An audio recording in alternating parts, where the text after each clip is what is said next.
All in response.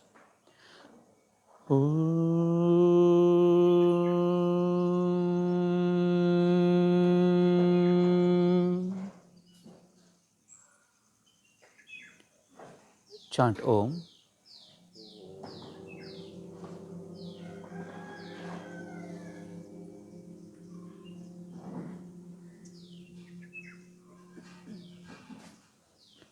Purnamada Purnamidam Purnat Purna Mudachyate Purnasya Purnamadaya Purnameva Vasishyate. Om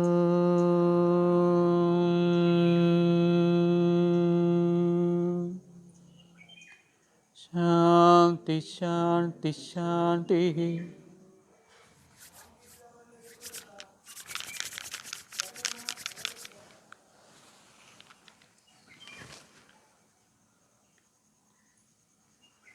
Om Om Om.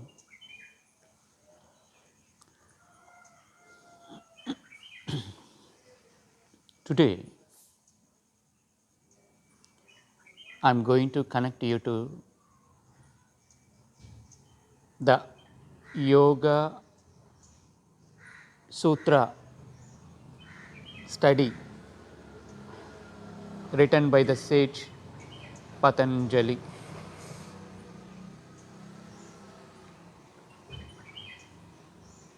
To connect to that authentic text of yoga philosophy written by the sage Patanjali, you need to have an idea of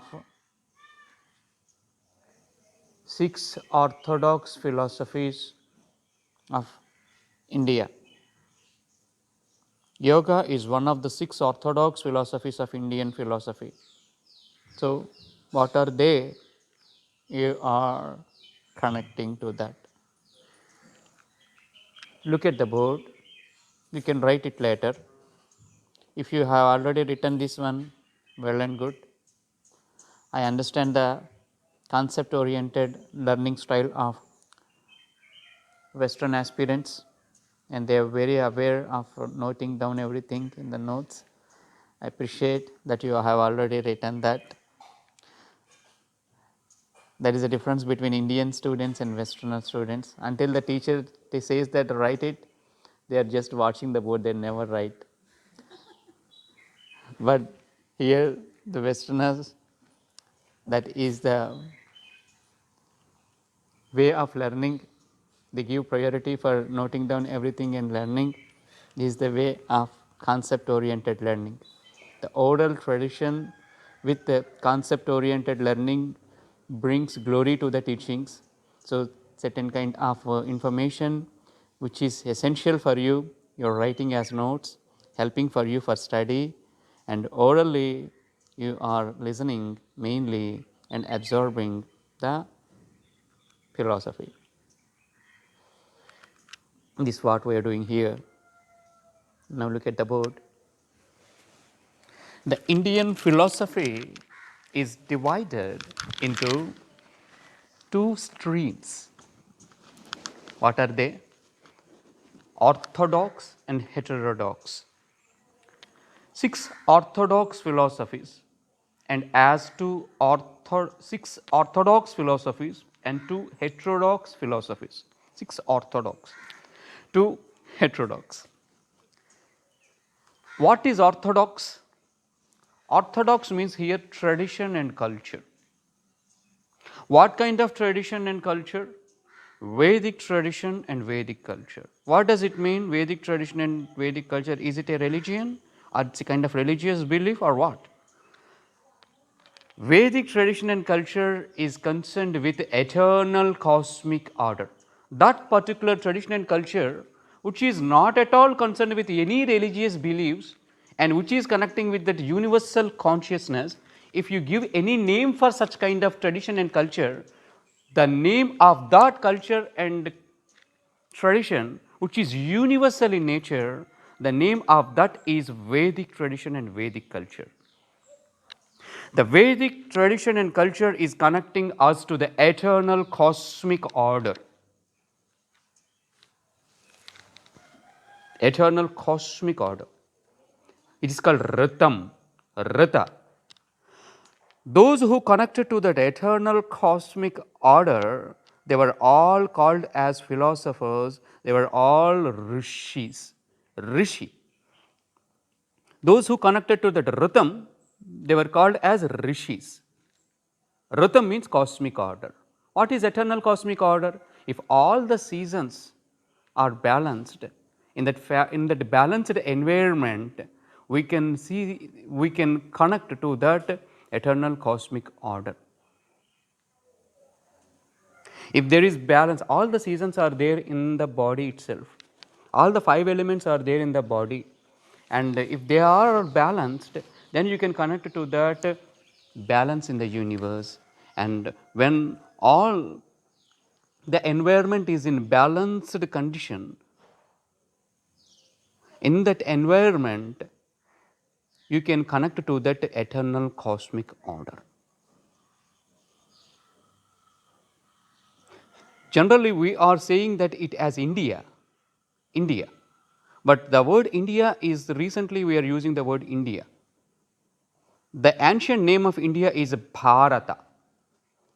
Bharata. What is Bharata? Bha means light. Rata means illumination of that light. The illumination of the light is called Bharata.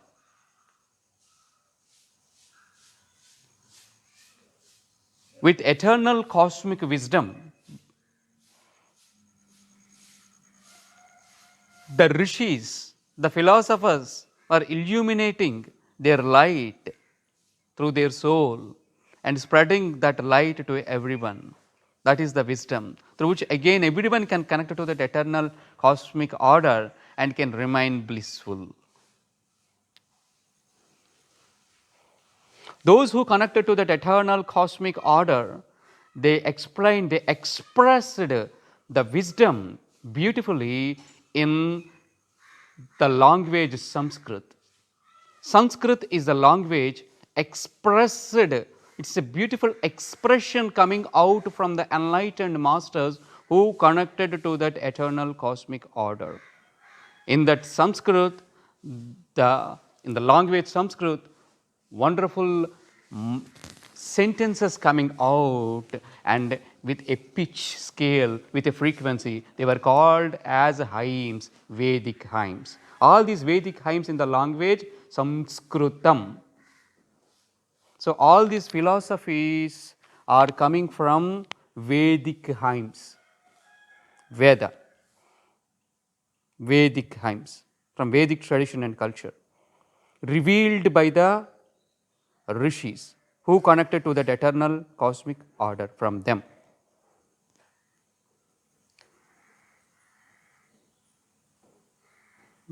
Many, they translate these philosophies as Hindu philosophies also. Hindu philosophy, in the name of Hindu philosophy, you can see books, and in that books you are having all these 6 philosophies. They have many books we have. So in that they write in the name of Hindu philosophy, usually they mention the 6 orthodox philosophies. But then you again got a confusion if you read in that perspective. I think anybody read this kind of the names of these philosophies before, earlier? Okay. Have you read the philosophy of yoga? No. But I think you heard that yoga is a Hindu philosophy, right? How many of you heard yoga as a Hindu philosophy? Raise your hands. Okay. Now you need clarification in this class, what Hinduism means.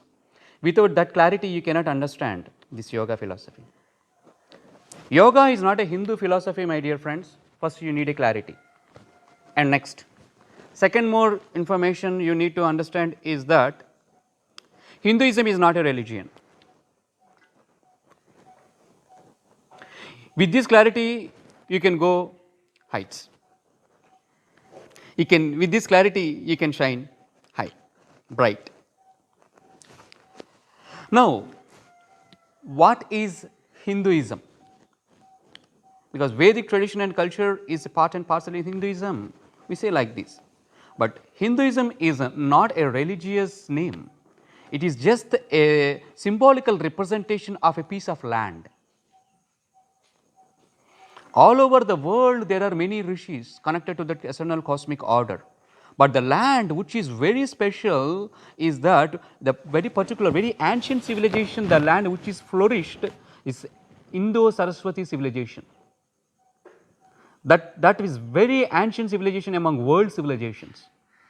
The civilization which was very ancient, which flourished, that the name of that piece of land we are calling it as Hindu land. What is the first letter in the word Hindu? If you write it in Hindi, in the Sanskrit, actually Hindu, Hindu, you say that the first letter, first two letters are in English, not in English font. If you write the word Hindu in the Sanskrit font, Hindu, we will write like this.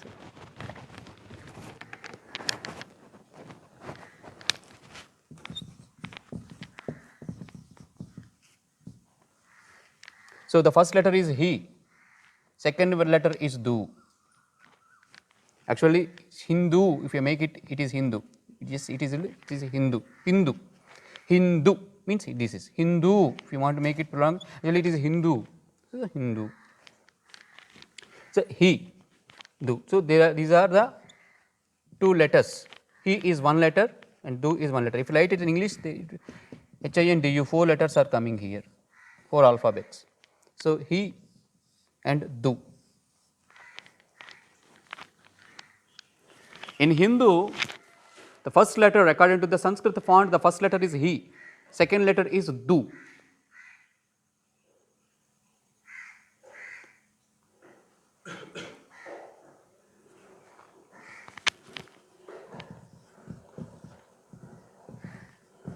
This is the authentic way of writing also for Hindu. Okay. He and du.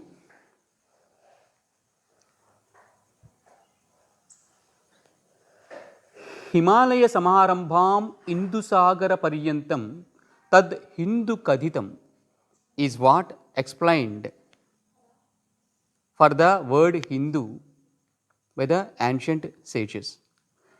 To know what is the meaning of the word Hindu, you are getting the source definition of the word Hindu in a book called Bhrigu Samhita. It is very ancient text. In the Bhrigu Samhita, you are getting the reference of the word Hindu. But this Hindu word is having a meaning that Himalaya Samarambham Indusagara Paryantam Tad Hindu Kadhitam. Like that, they defined what is Hindu, through which we have to understand what it means. If you see the Indian map, how many have you seen? You saw the Indian map? Indian map. You saw the Indian map. Okay. I think everyone. Without seeing the map, you won't come to India. So, first you are searching the map, what it is. Okay.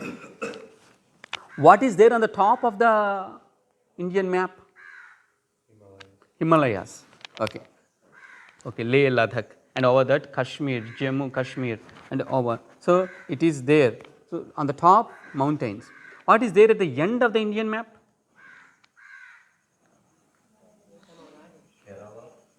Kerala, and down? Ocean. Yes. What is that ocean?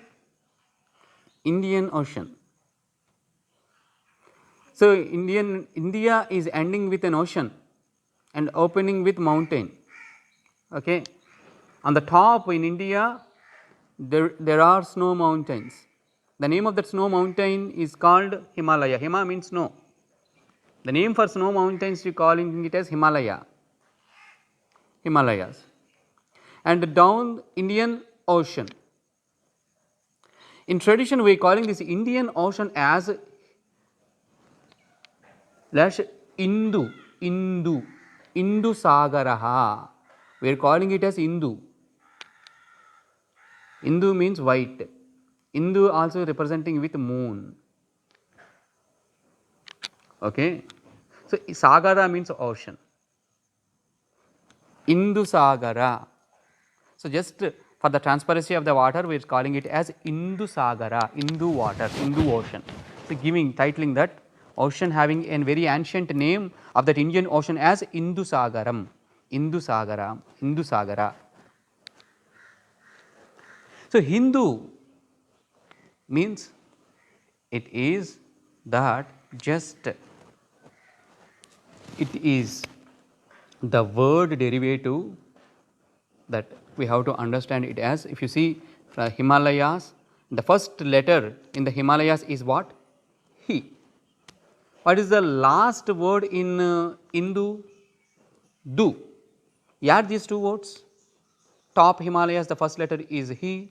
Last word in Hindu is do. So, Hindu. It is Hindu. That means just representing a piece of land from top mountains to the zone, the whole area, the zone, the whole zone between top mountains in between ocean is considered as Hindu land. There many enlightened masters lived because that place is very fit to connect to that eternal cosmic order. In this zone you can see 6 seasons, not 4 seasons. From top Himalayas to Indian Ocean you can see 6 seasons, not 4 seasons. Wherever there are 6 seasons, that land is considered as very special and very balanced. As there are 6 seasons here, lots of vegetation is possible. As lots of vegetation is possible, many Western countries looked at this land and they came here and had done business, and many exports and imports happened in those days, and lots of business, for business purpose, many Westerners, they ruled India, they came here. Not only Britishers and Dutch people came here, Portuguese from Portugal many came here. They ruled here, and many Britishers they came, they came here, they ruled here. English people ruled. French people came here. So, French ruled India for a period of time. So, they all came because of 6 seasons here. Climatic condition is having balance. Wherever there is balance, you can connect to that balance. Does not mean that in other countries are also there is no balance. So, in many countries also, in some places there is such kind of balance, and there are mountains everywhere. Wherever there are mountains and wherever there are mountains, there you can connect to a kind of higher awareness. You can connect to that universe. You can smell, you can breathe well, even though there are snow mountains. So, you can see many meditators on the mountains. You are seeing many crazy people close to beach.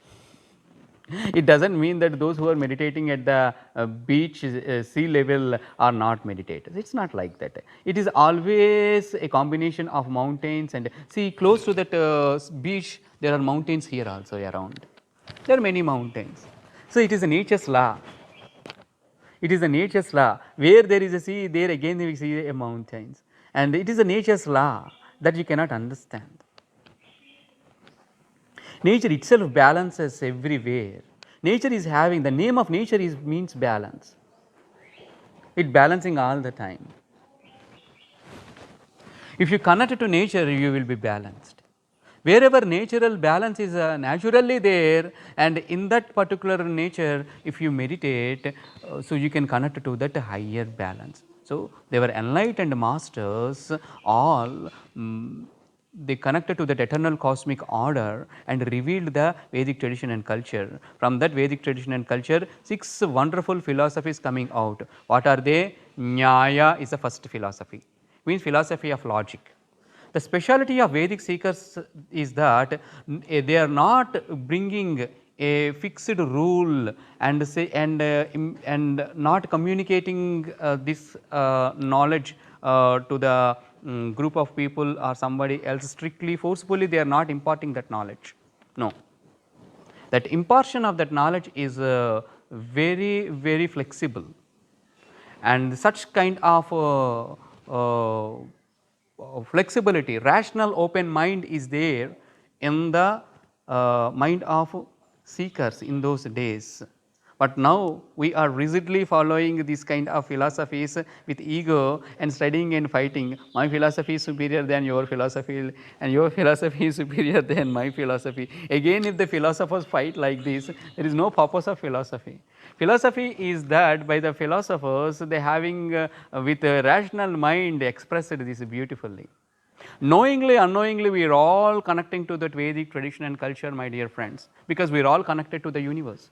We are all connecting to the universal laws. So, then how can we say that we are not from Vedic tradition and culture? Knowingly, unknowingly, we all follow the same tradition and culture. The languages are different, expression is different, but we are same human beings. We should not forget that. We are coming from the universe, we should not forget that. With this ideology, if you study, we can connect to that Veda. The same Vedic tradition and culture expressed by different masters all over the world and different expressions, but the same expression. Expression is the same expression differently. The same expression, the Vedic expression, they express it in their language is different.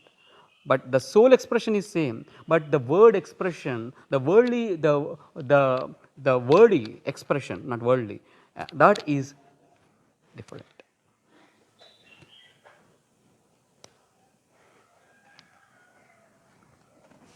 So there are many languages. In India, there are many languages, but the one common language, which is in India, there are many languages. My mother tongue is Telugu, and here in Karnataka state, that their language is Kannada. Kannada. In Tamil Nadu, they speak Tamil. In Himachal Pradesh, they speak Pahadi. There is a local language, mountain language. In close to Rishikesh, they speak Gadwali. There are 18 statutory languages long back. Now they make now there are 21 languages. In Goa, they speak Konkani. They say tujhe naam kite, like that.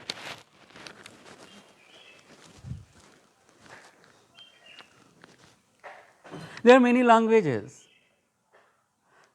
But from where all these languages are coming from? There should be one source for all the languages. What is that source?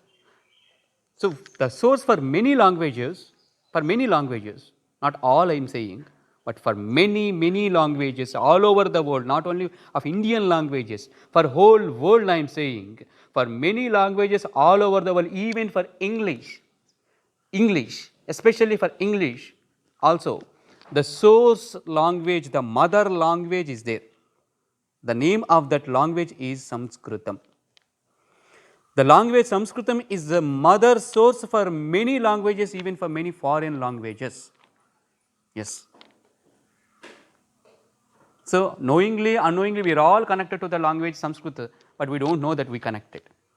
Knowingly, unknowingly, we are all connected to that Vedic tradition and culture, but we do not know that we connected to the tradition and culture.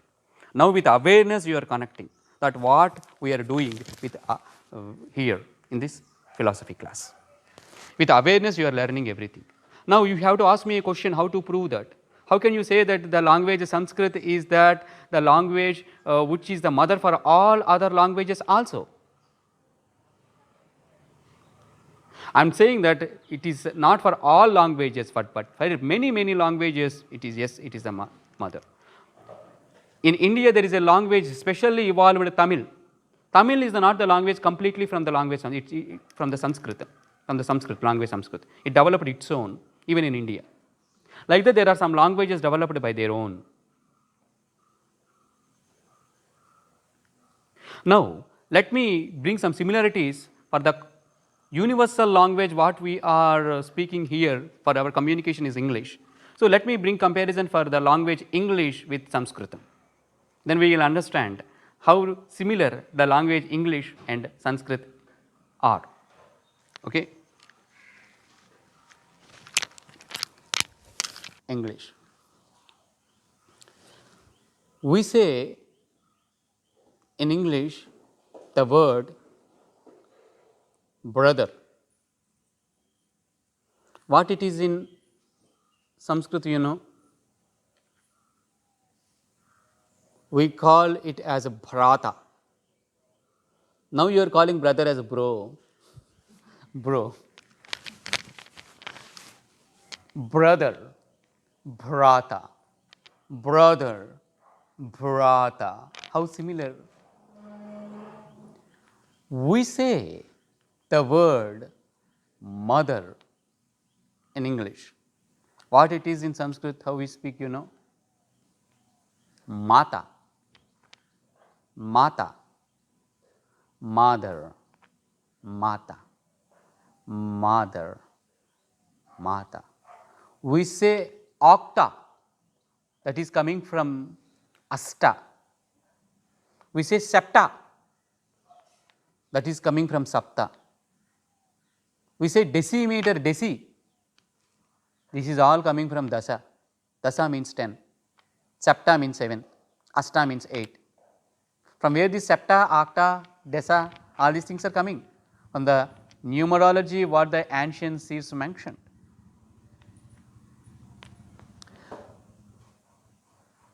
In the language Sanskritam, we are using the word man, we are using the word human.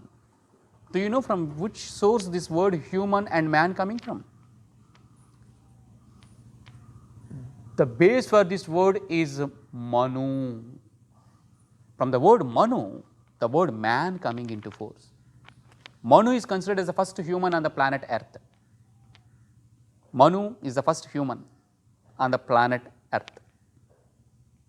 If you read Bhagavad Gita, from Hiranyagarbhu, Manu is receiving this knowledge. Ikshvaku and Manu, they were all receiving this knowledge and spreading to all over the world. So, Manu is considered as the first human being on the planet Earth, Manu.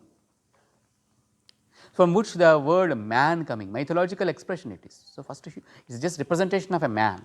So, man is Manu, the human being expressed in the word as Manu.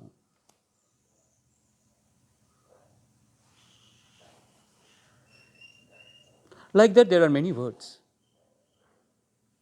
Like that there are many words. Knowingly, unknowingly, we are all connected to that Vedic tradition and culture only. In English there are 26 alphabets, but in the language Sanskritam there are 50 alphabets. The language which is well structured is the language Sanskrit, in which these philosophies are designed in a well structured manner.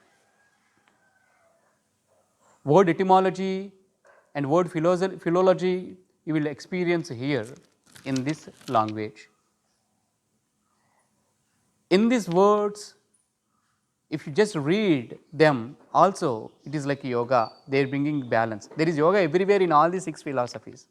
Every philosophy is undercurrently having yoga within, because all the philosophies bringing you balance.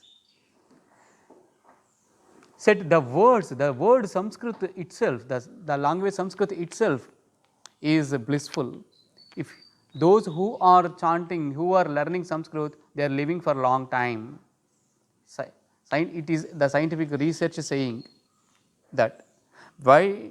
Because certain words are guttural in Sanskrit, certain words are nasal, certain words are palatal, certain words are naval, and certain words are dental. Like that you are activating all the energy centers in your body by using proper words. In English there is only ta, but in Sanskrit there is a ta. In English there is only na, but in Sanskrit there is a na. That is the reason we are saying prana, not prana. You are saying shanti, but it is not shanti, it is shanti. There are 2 kinds of sa in Sanskrit, sa and sha, sa, sha, shanti. It is not, we are saying Ganesha, Ganesha, but he is not Ganesha, he is Ganesha, na, na, na, palatal, na, na, na. And the tongue touches the palatal, it is producing a sound, and this is the energy center. Taulu chakra we call, this is also one chakra, mouth is also a chakra, it is called Taulu chakra, this chakra is activating. So, the energy centers in the body will be activated when you pronounce properly. In that way, the language itself is structured by the enlightened masters. The great grammarian Panini he has written grammar for this language.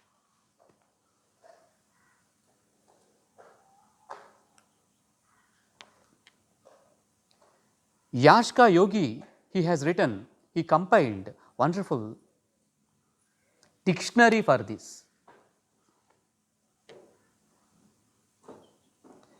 Every word is like a mantra. The speciality of this language is every sound is also having many meanings, and the word yoga is having more than 200 meanings according to the situation. But the very good meanings are two through which we can understand to connect to the yoga. What are they? Union and separation. Union of mind with body is yoga. Union of individual consciousness with universal consciousness is yoga. At the same time, separation of unreality from the reality is yoga. Separation of matter from the spirit is yoga. Matter is the prakriti and spirit is the called as Purusha. Matter is the illusion. Matter is the ignorance, that what we are separating. Avidya is called ignorance. Matter is called illusion. We call it as Maya. When the Maya is in its own state, which is eternal, it is undisturbed. But when it starts at functioning, it is becoming Maya. It is called Mahamaya, Moola Prakriti. When it is becoming Maya, the Avidya, the ignorance is coming out from that illusion. When the illusion is itself without ignorance, it is also eternal, undisturbed. That we are calling it as eternal mother, okay, because it is undisturbed. When it is that itself is becoming Maya. In Vedanta terminology, we call it as Maya, and the spirit as Brahman. In yoga terminology, we call that Brahman as Purusha. So, what we have to realize is Purusha, what we have to realize is spirit, what we have to realize is Brahman, what we have to separate is Maya, that is illusion. The name of that illusion is called Prakriti, to which we have to connect is that Mahamaya. So, the mother of that illusion, if you connect to that illusion is not disturbing you. That what we have to do. So, to separate this, you need an authentic study, you need an understanding of yoga philosophy, how it is an orthodox philosophy. So, there are 6 orthodox philosophies, there are 2 heterodox philosophies. Yoga is one among orthodox philosophies, and this orthodox philosophy yoga is written by the sage Patanjali, by which you can separate what Prakriti and through which you can connect to what Purusha, what is that reality. So, you are separating unreality. Yoga means balance. Undercurrently, in all these philosophies, you can see the other philosophies also. In Nyaya philosophy also, you see the concept of Vaiseshika and philosophy of evolution. All these philosophies, other philosophies, some portion of other philosophies and the essence of other philosophies also, you can see in the specific philosophy, in every individual philosophy. But first, let me explain what are the 6. The first philosophy is what? Nyaya. This philosophy was explained by a great philosopher called Gautama. Gautama explained this philosophy. The name of the philosopher is called Gautama, that is explained about the logic. There is, I said about to you that the Vedic tradition and culture expressed in the form of hymns. These hymns, the first portion of these hymns are very what you call talking many things about logic. Those special hymns this Gautama collected and explained it beautifully to the mankind. He made it as a philosophy. That is called philosophy of logic. It is helpful for the people who are having logical minds. Indian philosophy having such a flexibility. It is not imposing to follow exactly what I am saying. If the students are having logic in their minds, if I say something non-logically, they don't, they cannot connect. So let them go with logic. First, let them go with logic, because they are liking logic. So they have to go with logic. This is the philosophy of Nyaya, written by the Gautama. Some like that, what you call atoms in the universe. Atoms, all the 5 elements, they believe in the nature, they believe in 5 elements. Believe, those who are believing in 5 elements, those who are believing in space, time, and all the 5 elements, that's me. If you say, and this is about the philosophy Kanada, about the atoms. So in this Nyaya and Vaisheshika philosophy, there is no usage of God. These philosophies not explained about God in these philosophies. It does not mean that there is no God, that the expression is just nature itself is that, God and soul. Individually, they are not using the word God.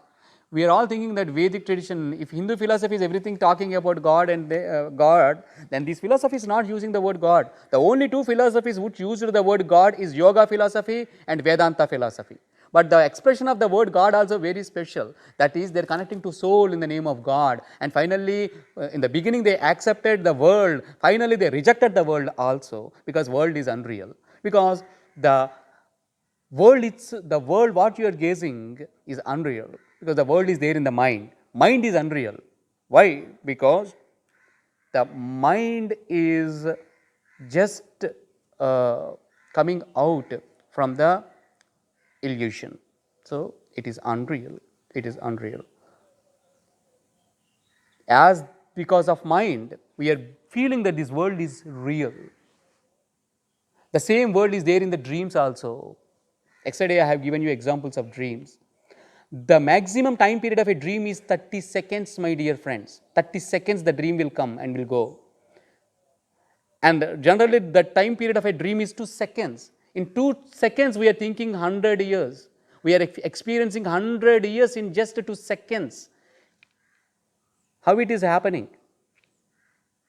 Nobody can explain it well. Sigmund Freud tried to explain it with the dream analysis. He himself said that 2 seconds we dream. In 2 seconds we imagine, we think, many years passing. 100 years dream we dream in just a span of 2 seconds. Unbelievable thing. Same like when we are knowing that dreamful state is false, in wakeful state we are realizing that the dreamful state is false. But in dreamful state is true. We feel that dreamful state is real in dreamful state, but we realize that the dreamful state is unreal in wakeful state. Isn't it? Same like this wakeful state is also dream, my dear friends. Listen to me. This wakeful state is also a dream. This is also a dream when we realize. In yogic state, you will realize that this wakeful state is also a dream. For this, we have to learn yoga.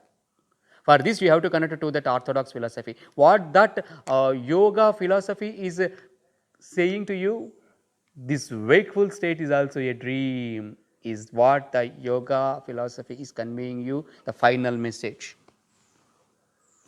The name of that yogic state is called in the language Sanskrit Turiya. That is called Samadhi. Yoga means Samadhi. In Samadhi state, you will realize what? This wakeful state as dream. Are you getting worried for the dreams? In the dreams you are getting worried, but if you come out from the dream, you are not thinking it seriously, because it is just dream. Same like, we never worry for sufferings in our life if you realize that this wakeful state is also just a dream. You never worry for anything if you realize that this is just a dream. But one thing is that certain kind of positive dreams brings a positive impact in your wakeful state. If you see a beautiful tortoise in your dream, you feel very happy whole day. If you see Jesus Christ coming in your dream and blessing you, you feel very happy and you say to all that, yes, I saw Christ in the dream.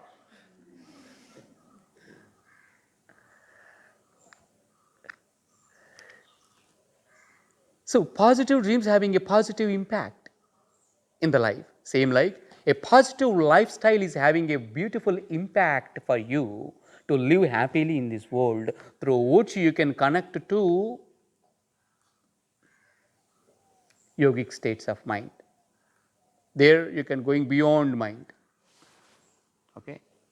In reality, there is no positivity and negativity. There are certain kind of people, because in reality there is no positivity and no negativity. The name of disturbance is called negativity. Anything which disturbs you, the name of that is negativity. For some, they love disturbance and they want to bring positivity and negativity. There are certain kind of people who are seeking positivity and negativity.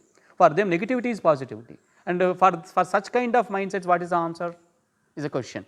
That is the reason they choose the left hand path. There are certain kind of left hand practitioners, we call them aghoras.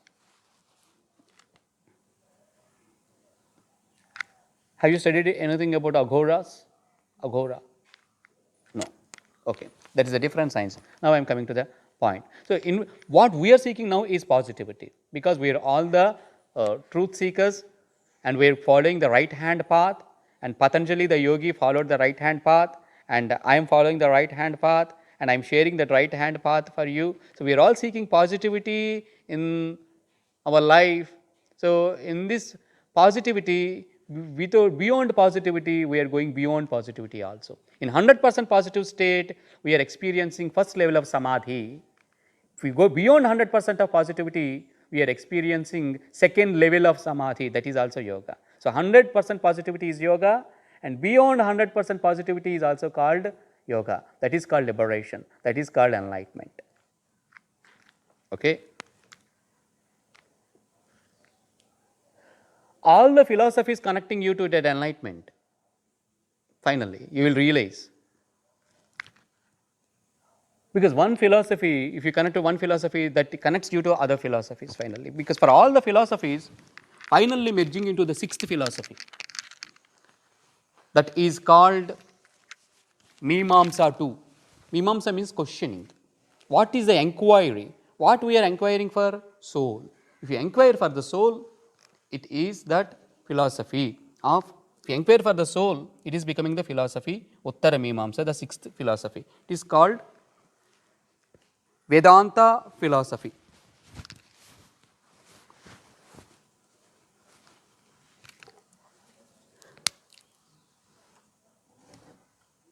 The first is Nyaya, written by Gautama.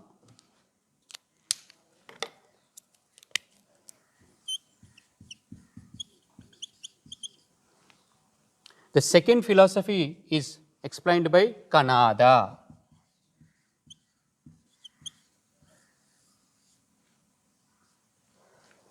What is the third philosophy? Sankhya. Sankhya means philosophy of evolution. It explained by Kapila. There was a sage called Kapila. He educated his mother. The name of his mother is Devahuti. For the mother Devahuti, this Kapila explained everything. She was in worries and she was totally attachment with his son. And then she said that, mother, don't be too much attached to me. And so he, like a guru, he educated her mother. It is Kapila.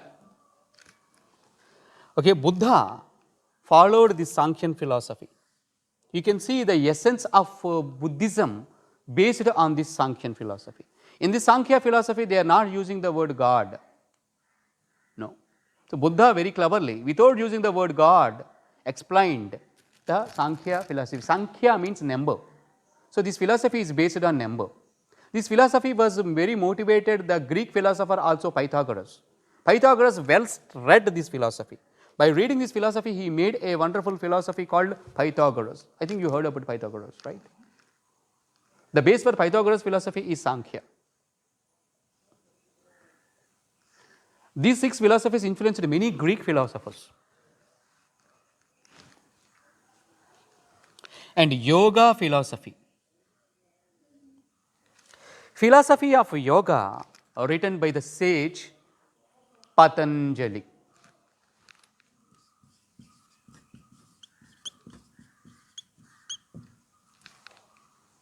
Mimamsa, this philosophy Mimamsa written by Jaimini.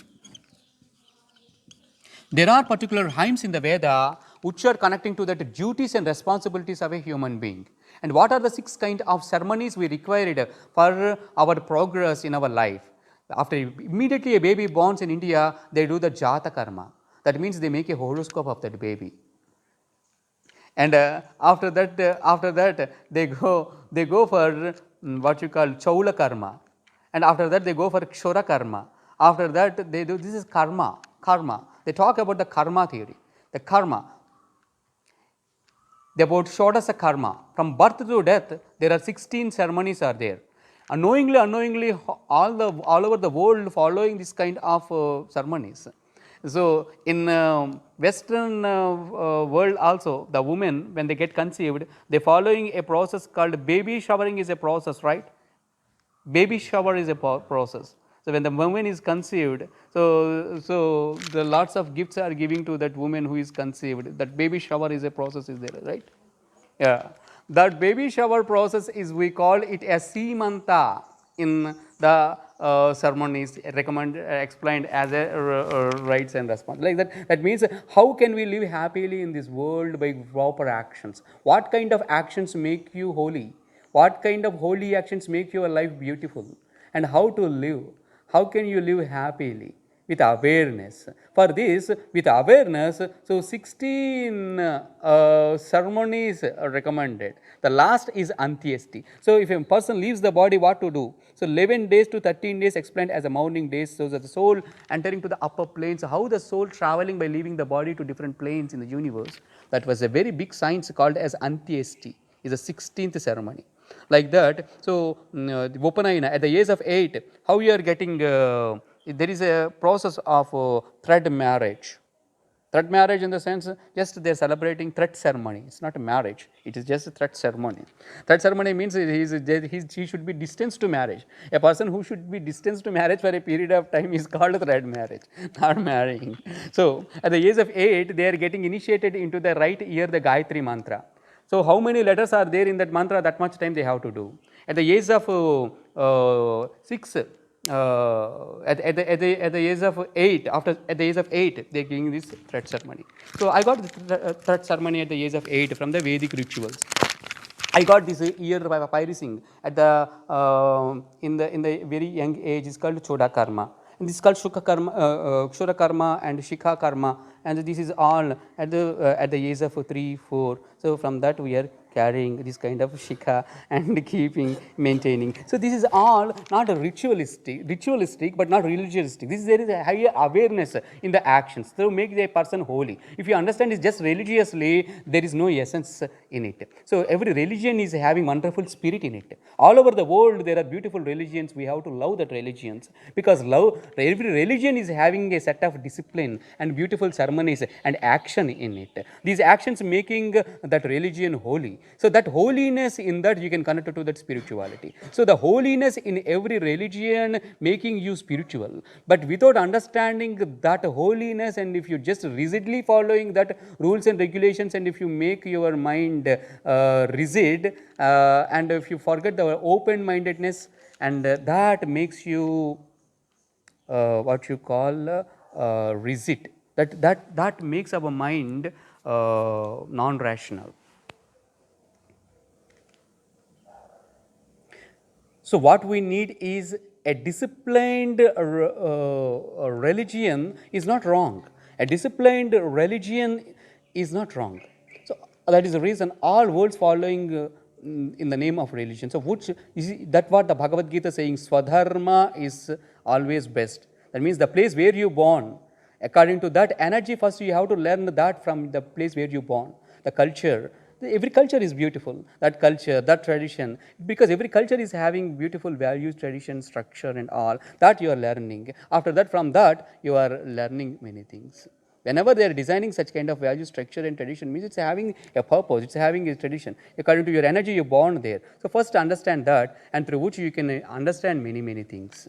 That what it was said. So we don't want religion if it is very rigid in nature and if it is disturbing the spirituality. We want religion if it is spiritual in daily nature and if it is connecting you to the spiritualities. And religion and spirituality are not one and same in reality, because religious beliefs, even though they are positive, at one point of time, even though they are holy, there are chances for you to just what you call, we get attached towards those rites and norms and we forget the inner spirit. So that we have to break positivity also, so that we have to break religious beliefs also, and we have to go beyond that. Then only one can shine highly in the spiritual field. So yoga practices connecting you to that highest spirituality. The main purpose of all these philosophical teachings are not connecting to any religious beliefs, but as a cultural holiness they are bringing, and beyond that they are taking to you towards spirituality.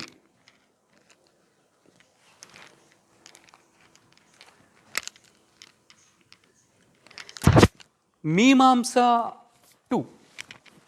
What is Mimamsa 2? That means called Uttara. Purva means one. Uttara means next. Like that we say in Sanskrit. Purva means before, and Uttara means later.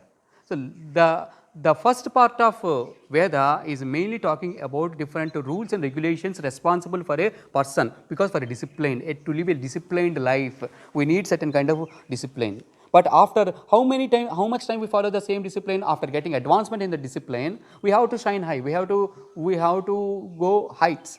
So then the next step ahead after attaining discipline is Vedanta. In that Vedanta, what is the thing is, so that means Anta, means the Anta means the internal part of Veda, the real essence of Veda expressed in the form of soul. Soul, in the first part of Veda, they are talking about different deities. That means deities means just concerned energies. Talking about mountains, talking about trees, talking about different energies in the name of deities, innumerable deities. But all the deities are one soul. In the beginning, our mind is habituated with names and forms. So that the names and forms, as long as we connect it to, we are also thinking about many deities and names and forms. But finally, all the names and forms are one soul. Connecting to that oneness that you can see in Vedanta. So from that Vedanta, the guide for this Vedanta is, these are all the 6 philosophies are like simplified version of Veda and Vedanta. The original text of Veda and Vedanta was written by very ancient yogis in golden age, 10,000 years back. 10,000 years back, BCE. This 10,000 years BC, where Veda flourished, is called as golden age.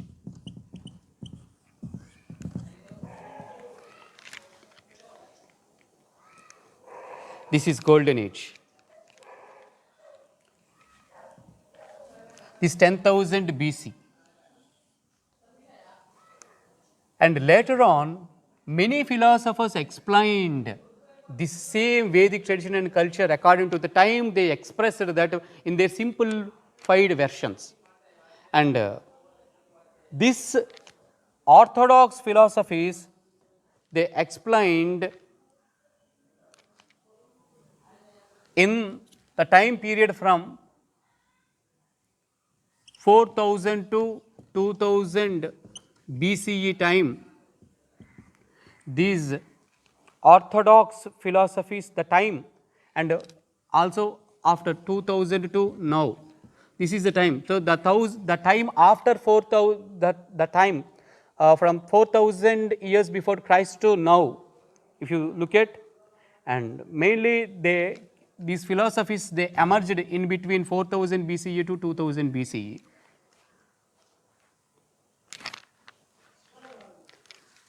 So these philosophers lived at that time.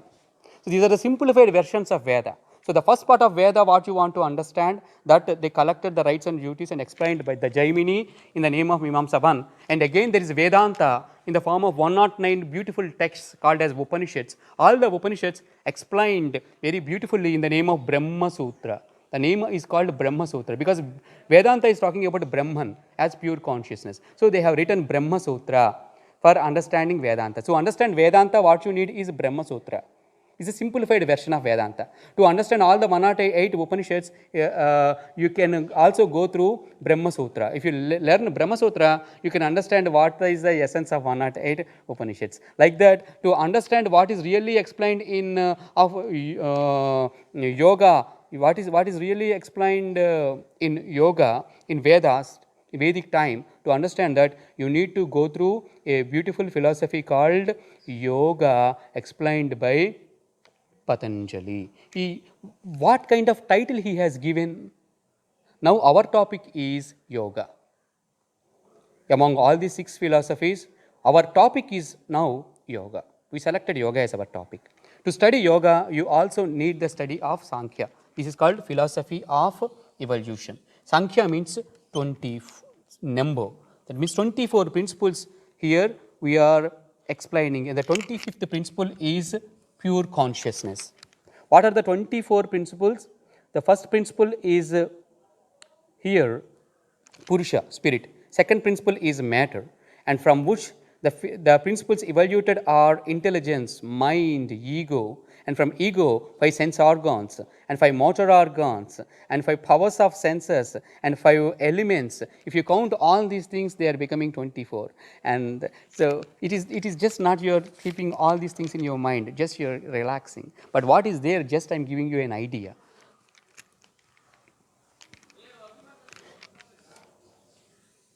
The yoga philosophy of Patanjali you are following now, through which you can connect to that 24 principles of universe, and through which you can finally connect to pure consciousness Purusha, and you can separate unreality. At the same time, you are unifying with the universal consciousness, and you are realizing yourself as universal consciousness.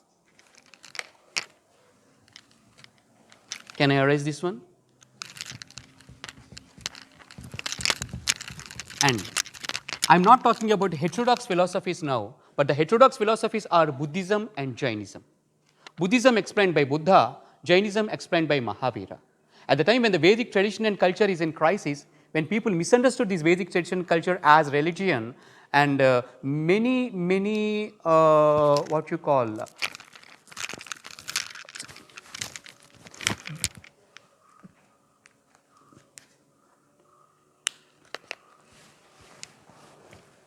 would like to explain later, because you need to know more about this yoga philosophy now, what I feel.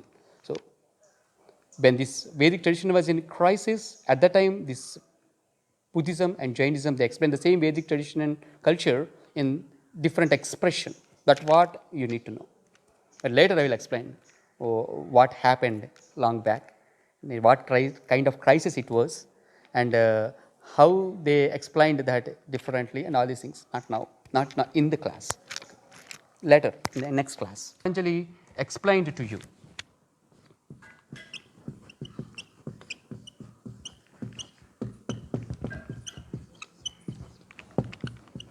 Patanjali has given a title to the text, Yoga Darshanam. The name of the text is Yoga Darshanam. Now you are repeating the name of the text 3 times in the classroom. Say now, Yoga Darshanam. Yoga Darshanam.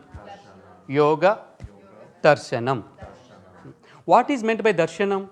Darshanam is a Sanskrit word. The word Darshanam is coming from the word Drish. Drish means what? Clear vision. Drish means clear vision. Drish means deep insight. The philosophy which is explained by clear mind, the philosophy which is explained by soul, not by mind, is called Darshanam. The word Darshanam is very higher than philosophy. There is no proper translation for the word philosophy here. The ancient yogis, they used the word darshanam. All the 6 philosophies are not 6 philosophies actually. They are called Shat darshanam. Shat means 6. So there are 6 darshanams in India, not philosophies. So among the 6 Shat darshanam, yoga is one darshanam. That means explained by deep insight. Okay. So yoga is one among Shad darshanam. So 6 darshanams. This is the darshanam. This darshanam, the yogi Patanjali explained in 196 sutras.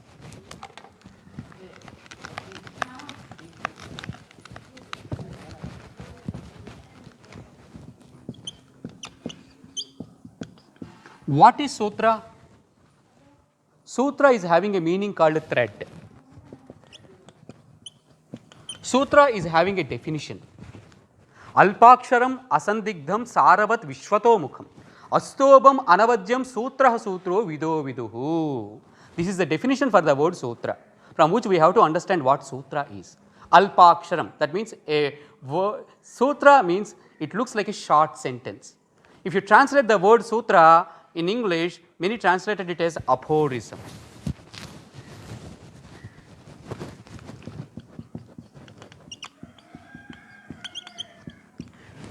Aphorism means it looks like a short sentence.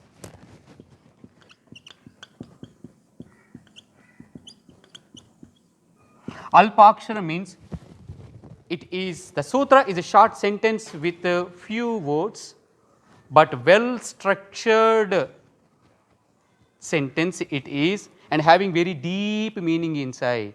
One short sentence is equal to 1000 books. Such kind of deep knowledge he explained in just one sentence. That means before Patanjali there was yoga. Patanjali belongs to 200 years before Christ, according to some philosophers. Patanjali belongs to 2000 years before Christ is the version of some other philosophers. This history, just these calculations are just with the mind. In reality there is no time, friends. In reality there is no mind also. So if you bring balance to the mind, it is golden age. So Patanjali is already enlightened master, belongs to golden age, just taking the human form and helped us. So always he is alive with us. So the intellectual history, and because to calculations we cannot connect, because there is no future and no past in reality, only present is there. In that where is history? So enlightened masters not too much worrying about the history, but they are connecting to that essence. So Patanjali, we don't argue with when Patanjali born, whether 2000 years before or whether 200 years before Christ, no arguments. So wise will just enjoy what the essence, what Patanjali has spoken. Patanjali, there is a, but I believe that Patanjali believed 200 years before Christ, not 2000 years before Christ.